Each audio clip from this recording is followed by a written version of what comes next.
आज एक प्रश्न आया है जिसमें प्रश्नकर्ता ने पूछा है कि सनातन में इतने देव हैं कि उसका पूजन कौन करे।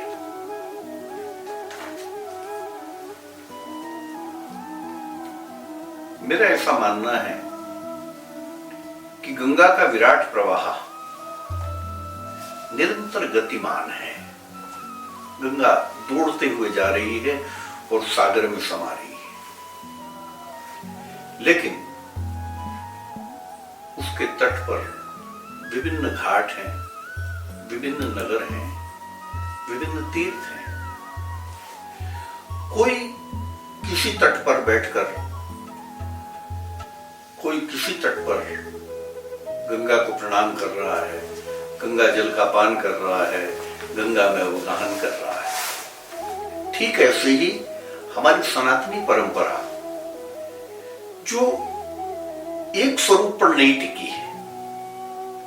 अन्य धर्मों में तो यह है कि अल्लाह के अतिरिक्त कोई पूज्य नहीं है, ईसा ही बस अंतिम है, लेकिन सनातन में ऐसा नहीं है। सनातन धर्म एक ऐसा धर्म है जिसमें आपको प्रयोग करने की छूट है, जिसमें आप प्रैक्टिकल कर सकते हैं।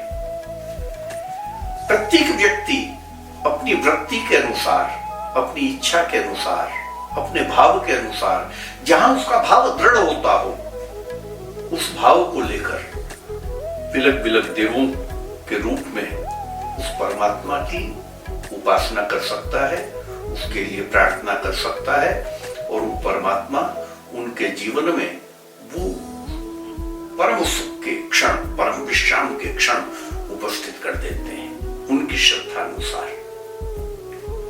अन्य धर्मों में सुविधा नहीं है। कुरान में जो लिख दिया है बस वही अंतिम है, बाइबल में जो लिखा गया है वही अंतिम है। लेकिन हमारे यहां किसी ऋषि ने लिखा कि ऐसा करने से ऐसा होता है, आप करके देखो।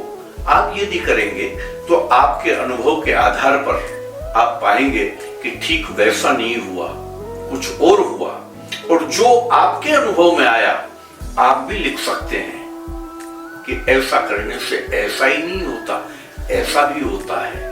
किसी और ने किया, वो लिखता है कि केवल ऐसा ही नहीं होता, ऐसा भी होता है। इस तरह से ये धर्म विराट होता चला गया, इसमें संकीर्णता नहीं है, ये विराट हो गया। जैसा परमात्मा विराट है, ऐसे ही सनातन भी विराट है।